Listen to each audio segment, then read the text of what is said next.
Welcome to the Encouragement for Real Life podcast. I'm Julie Lefebvre, your host. Life is remarkable, sometimes raw and always real. And some days we could use a little extra encouragement for our real lives. Here you'll find that, along with personal life-impacting stories, helpful life hacks, timely inspiration, biblical insight, and a fresh perspective. The Encouragement for Real Life podcast equips you to be a light in this world and to shine bright wherever God has you. I'm glad you're here today. Welcome back to the Encouragement for Real Life podcast. I'm Julie, your host, and I am thrilled that you are joining me here today. Today's episode is a special and personal one for me because it's our guest episode for the month.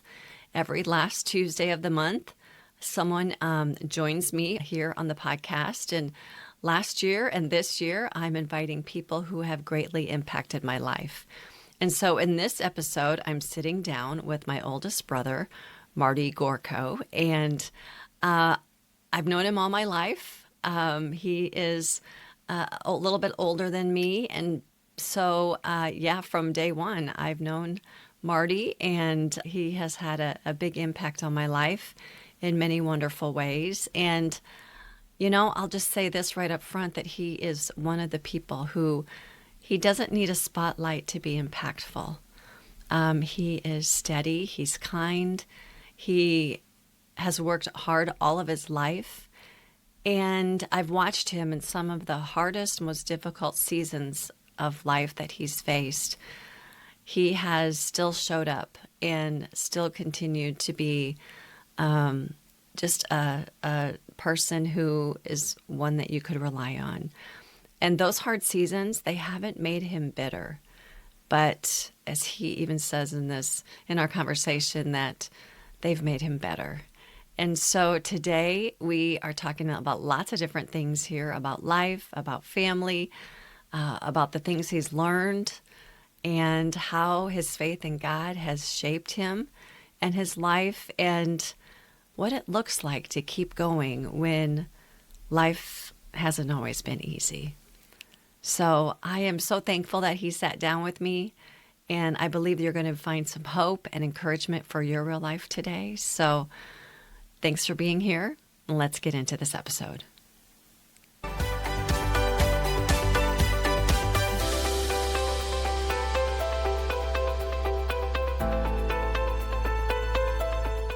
Well, thanks, Marty, for joining me here on the podcast today. Yep. Glad you're here. Glad I could make it. I am.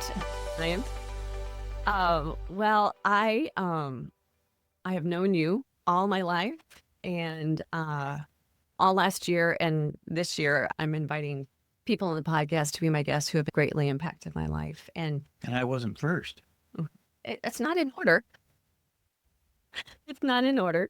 But I wanted to have you on because you are one of those people that you've just been a presence in my life as well. Well, yeah, from the day I was born, of course, that you have just been an impactful person. You've been a great brother. You've been someone that I can always rely on. And you've never made me feel like I was the annoying little sister. And so thank you for being so special in my life and in my kids' lives. And so, yeah, you've been a very positive influence. So thanks for joining me here today. So I know you and our family knows you, but probably some women listening don't know who you are. So I would love for you to share who you are, anything that's important to you in your life, and anything that's just brought you some joy or happiness recently. Well, I'm Marty Gorkow.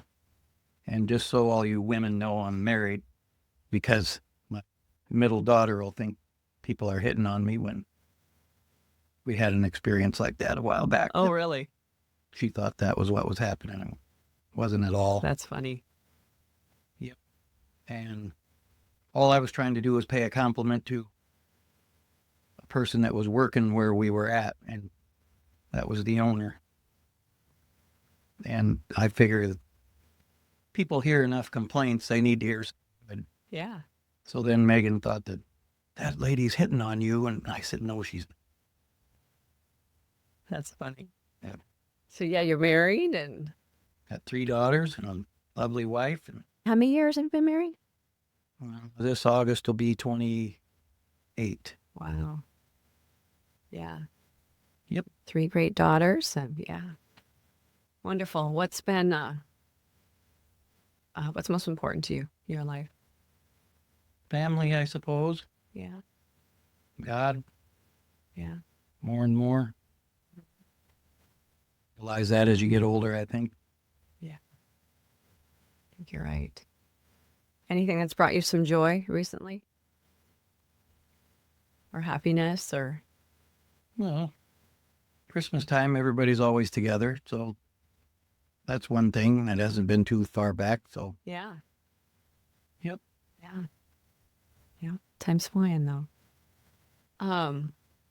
There's 6 years that separate you and me, Yep. right? Growing up, what did you enjoy doing as a kid? I mean, I remember the things I enjoyed, but you always seemed, older. And what did you enjoy doing as a kid? Well, when we were on the farm till I was 8, so Mhm. I was outside whenever I could be and just out doing whatever little kids do. And Steve and I, our brother that's next in line, we'd be out getting in all kinds of mischief. I hear the stories. Some stories. Do you have a favorite story when you were little? Well, one of them would be when we always played, we had an old car and an old pickup. I don't remember if they were just parked because I think they both still ran if they needed to, but I remember we were taking turns locking each other in the trunk. And when it was my turn to get in there, Steve couldn't get it unlocked and had to run down and get Mom from them. They were milking cows and had to get her to get the trunk unlocked and get me out. And that was the end of those days playing in the trunk. So I bet.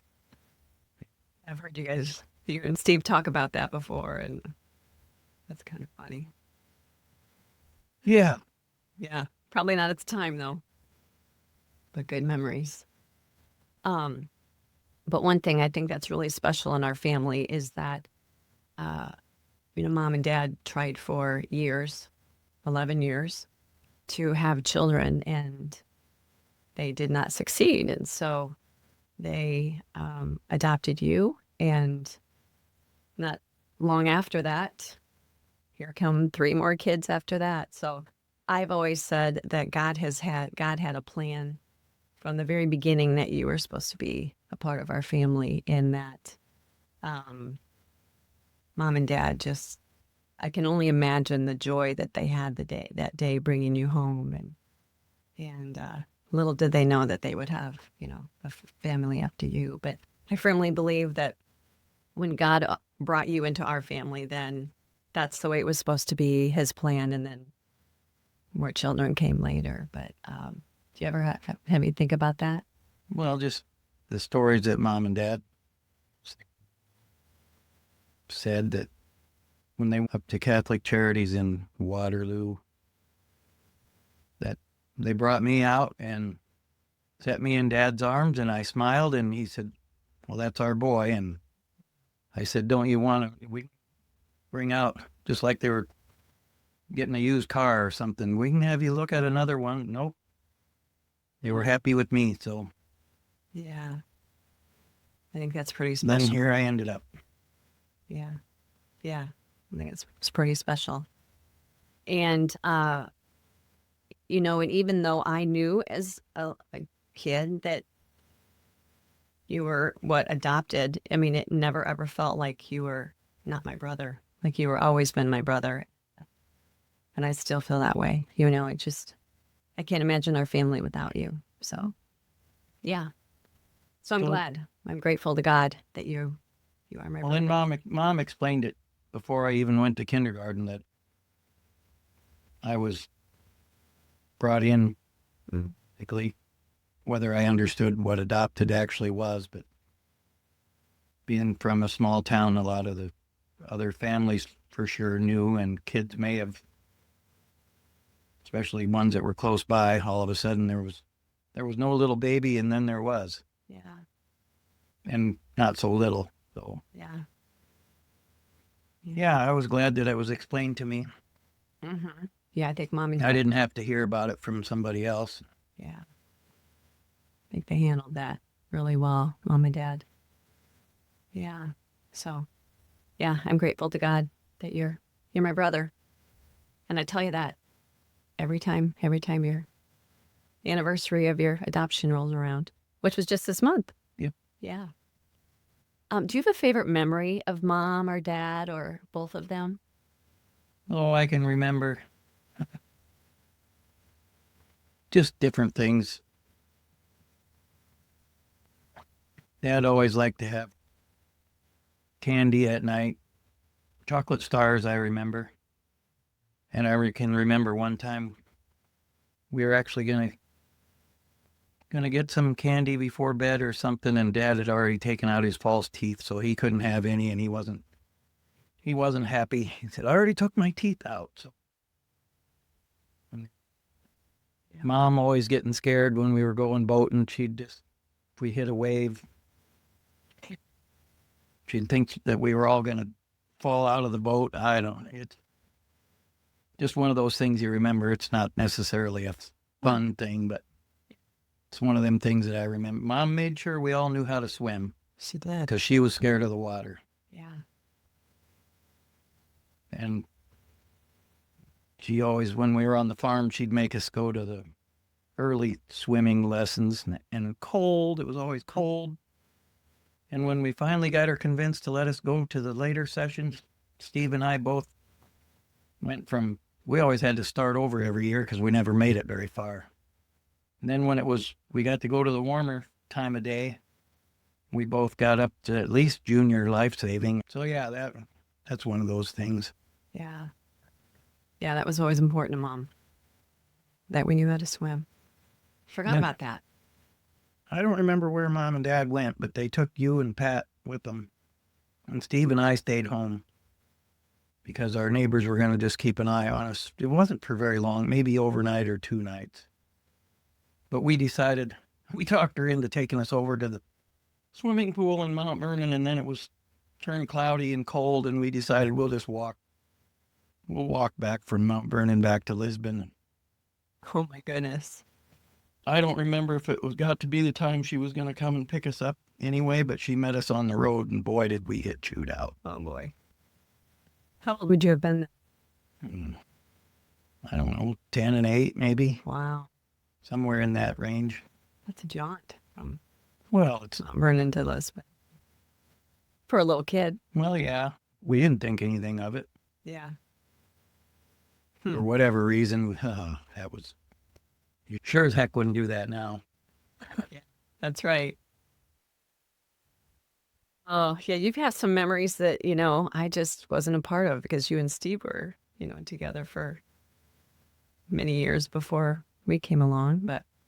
Well, then, after we did move to town, I think you ran away down to downtown Lisbon all the way, whatever, 3 blocks away, however far. Yeah. I ran away? I think so, if I remember right.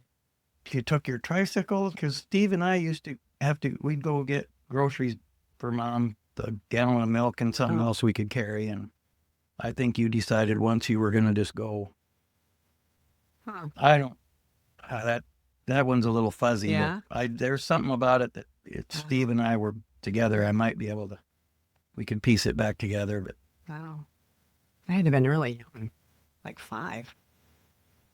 4? Wow. I probably wanted to be like you. Yeah. Of all the things that you've experienced in life, what's one area that you've seen God in your story, in your history, in your life? Well, probably because you got to just remember it's not my plan, but His. Because I had a few things where what I wanted to do mistakes I made it impossible to do. And if those things hadn't happened, I wouldn't be where I am today. For sure wouldn't be married to who I am. I wouldn't have my daughters. Yeah. So that's one thing that every day I thank God for one more day, and just remember it's His plan and not mine. Yeah. That's powerful. And it's true. Yeah. Speaking of your daughters, what's something that you love most about being a dad to three of them, to three special girls? They're not girls, they're young adults now, but Well, one thing I guess that they're all alike in some ways. They all care about their parents and grandparents and aunts and uncles and cousins, and they do like that, but they're all individuals and they've got their own opinions, I'll say that. yeah. But they are all they're all doing well, all on their own. So Yeah. And one's getting married. Yep. This year. Yep. And who knows, the other two might not be too far behind. You Yeah. never can tell. Right. That's exciting. You and Deb has done such a wonderful job raising them. You know, I'm sure at times it was hard because they're kind of close in age. Yep. And you probably felt yourself coming and going, and, you know, are we really doing what we're supposed to be doing? And we all do that as parents. But yeah, you've done a really beautiful job of raising up three Thank you. It's wonderful girls. it's challenging. Everybody that has kids knows that. But it's rewarding at the same time. Yeah. You're right. They're so fun too. Every time we get together with them, they're just a lot of fun. And they do value family. You can tell that they do. Yeah. What's something that you hope your girls have learned from you that maybe it's not even anything that you've said out loud, but what's something that you wanted them to carry on? Just treat people good. Always be respectful, I guess, would be a good way to put it. Yeah. And they Let are. other people have their opinion, and you can disagree without being disagreeable, I guess. Mm-mm. That's good. Yeah. That's good. Yeah. They're great girls. You've had some health scares or health issues recently. I don't know if you want to go into detail on those, but how would you encourage someone else that may be walking through their own health scares or issues? Stay positive, I guess. 'Cause it started 6 years ago already. Was it 6 years? Yep. Do you want to share about that? Well, for sleep wives or women that listen, Yeah. I mean, encourage your husbands and sons to have their PSA checked, because being I was adopted, I had mine checked starting when I was 30 probably, because I had no family history to go off of. And then for whatever reason, there was a 7-year gap where I didn't even catch it that they weren't doing it. And my PSA number went from below 1 to, I don't even remember how high it was, but it was. So I had prostate cancer, basically. I had that removed, and then 2 years later, it was back, and had to go through 40 treatments of radiation, and been cancer-free ever since. Just had a test a couple weeks ago, I guess it was, and undetectable. wonderful. But then back in November, they don't even know what caused it, I had a seizure. So just stay up on your health, everyone. But it doesn't do any good when they can't tell you what caused it, but Yeah. they have me on anti-seizure medication now, so that should take care of that.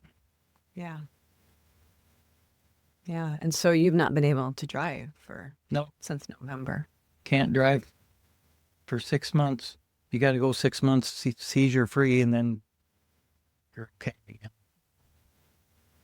So that's coming up here, but probably not as fast as you want it to. Well, no, not especially when your job is driving. So, Yeah, but at least it didn't happen while I was driving. exactly. Yeah. So grateful for that. Yep. Yeah. So yeah, there's some silver lining in there, and I like how you said that. Just to stay positive, take care of your health. Yep. Yeah. You've carried a lot of, through this, through cancer, through seizures, through, just lots of unknowns. What would you say to the woman, or maybe if it was your wife, Deb, or your daughters, the woman listening who feels tired, discouraged, or like that life is just harder than what she expected it was going to be? How would you encourage her? Well, that's a good one because we just both go through and try to help each other, I guess, because I can't tell her that she can do something for me that there's nothing. You just got to get through it and just work together. And it's about the only thing I can say. And I've had girls, thankfully, they're all close by, and once a week they can take me and run errands. And yeah, it's just, it's a group effort, basically. Yeah. So rely on others. Help. Well, Is that what you'd say to someone who's... don't be afraid to rely on others because it's not easy to ask for help. And at least we've made it, with me and the girls at least, we've made it somewhat fun. We'll go on adventures, even though they're not. It's just going to the store and maybe to the doctor once in a while. But Yeah. it's good. Yeah. It's time together. That's one way to look at it. And how have you relied on your faith in God through all of this? Oh, every single day. I thank God for one more day, and not my will, but His. It's just, yeah, not a day goes by that I don't thank God. So Yeah. Yeah, you have a really strong faith. I'd like to think that I do, but it's all because of Him. So, And I think our faith grows when we go through things like you've gone through. well, I was going to say it doesn't hurt, but sometimes it does. Yeah. But it doesn't hurt to have faith, and it doesn't hurt that it gets stronger. Right. Right. Yeah. So, we'll kind of close out here. Thank you for doing this. But as you look over even like the last 5 to 10 years of your life, what ways have you grown? Oh, I've learned to appreciate my wife and kids, for one thing, a whole lot more, because when they were in school, the girls especially, it was just all about making sure that they were getting done what they needed to get done, and go to activities if they had them. And now you can see that they appreciated that. They appreciate time with family, and they'll make time to go visit people. They can't just do that when they're younger. Yeah. And I'm glad to see that those things that we did as a family when they were younger, they still can continue to do today on their own. Yeah. That's good. And are there ways that you've grown personally? You think that Well, I'd like to think I have. It's just hard to, Yeah. when you're looking at yourself, it's hard to see what other people see. So Yeah. I would just like to think that I've done better Yeah. Yeah. I think you're, and continue to do better every day. yeah. Do better. Like, what do you mean? Just be a better person. Yeah. And Yeah. Yep. And you're a good person. I try. Yeah. I know what. One thing I want to say. Everybody seems to know you because you are a kind and good guy.